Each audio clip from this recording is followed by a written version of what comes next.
My son is really interested in linguistics, and he's an avid reader, and so he's learning Japanese and very interested in tonal languages.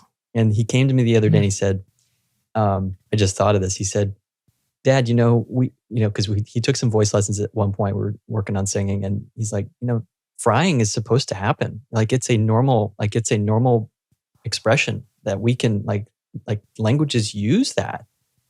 I was like, well, I don't know. I'll ask Jessica. I mean, anthropologically, it's fascinating. There's some cultures and languages that use the clicking, and there are different kinds of clicking, so many different kinds that our ear probably can't distinguish between them. And the fry, it's its own register. We have 4 registers in our voices, and fry is the lowest one. It's we a should whole explain register. What that is for people, or maybe demonstrate. Oh, sure. Yeah. Yeah, it's that popcorny, gravelly sound, which whenever people talk about fry, they always, well, not always, but a lot of people reference the Kardashians. And I just have to say, the other day I heard an interview with Kim Kardashian, and there was not an ounce of fry in her voice the whole time. She had beautiful command of her tone and her breath support and her power, and she gave nothing away. Nothing was wasted. So I'll have to find a better example. But there is, especially in the millennial generation, fry, they don't even hear it. It's just a part of that generation's culture of expression. It's normal for them. Boomers and Xers are like, oh my God, make it stop. Yeah.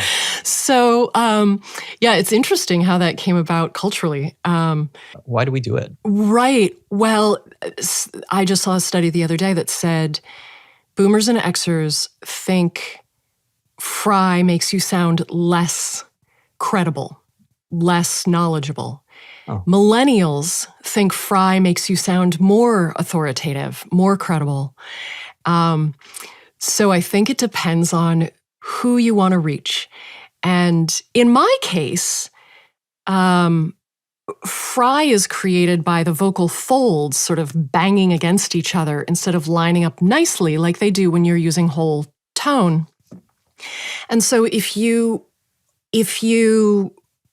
some people, when those vocal folds are flapping together, they can create little calluses and nodes, and some people require surgery for that. And I want people's voices to be healthy. So I try to teach people to use whole tone for that reason, and also because I'm teaching voice for people who are using their voices professionally, and the end goal is communication, and to use your whole voice, you're heard better. When you're talking back here, there's just less tone, and so the voice just doesn't carry. But if you're talking out here, there's more sound, and you can see it on the recording. You can see the sound wave when I'm talking here. It's going to be huge. Wide. And then when you talk in fry, it's going to be really small down here.